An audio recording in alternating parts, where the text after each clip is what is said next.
Hey everyone, Bonfire here with some helpful tips and tricks to get one of the best weapons in all of Elden Ring within the first 10 minutes, as well as killing Bloodhound Knight Darriwil. Now first off, you're going to want to sprint to Southeast Lingrave, where you will find the Forlorn Hound Everjail, where you will fight one of your first mini-bosses in the game, Bloodhound Knight Darriwil. I hope I'm pronouncing that right. Now, first off, what you want to do is just kind of run at him because you can get a quick and early attack as he's spawning. He has many different attacks against you. As you see there's a little 360 no-scope.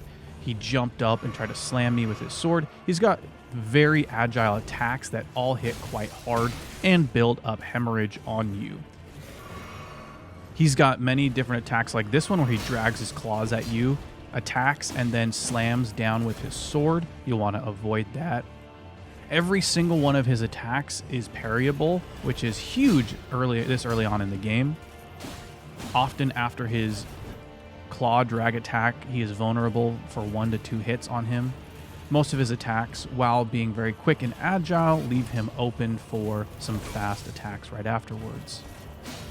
He has many different swipes, horizontal, he's got some vertical, he's got some diagonal, so you'll just want to be careful and avoid those. You can often bait out his attacks, but if you aren't careful like I was right here, he will often take that bait and just kind of kill you.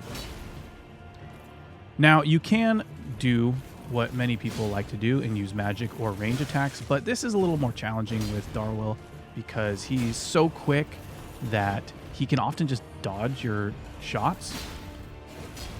Now, Elden Ring does not have input reading or anything like that, but it does have animation reading, so oftentimes when you will go to shoot at a boss or an enemy, they will see that animation and then automatically dodge because it's in their programming. So with Bloodhound Knight Darriwil, I would not recommend any sort of range. Just kind of get in here, smack him up, or use a shield with parry because that is extremely useful. You can also use lots of quick weapon arts. As you see here, I use the Unsheath with my katana. It's very good against him because it hits very hard as well as is quick. Now, again, like you see here, there's lots of lag on some of his attacks where he will raise his sword or kind of draw back and not immediately swing at you, so just be aware of that. He doesn't have any sort of immunities outside of Madness, which if you have Madness this early on in the game, please let me know in the comments how you did that because Madness is really good. He doesn't have any sort of physical resistances really outside of a little bit for slash and strike, but you should be okay using kind of any sort of weapon against him. If you manage to acquire some lightning early on as well, he's weak to lightning. Now let's take a look at the Bloodhound Fang, the reward from killing him. It is one of the best weapons in all of Elden Ring. It does not take a lot of stats to wield.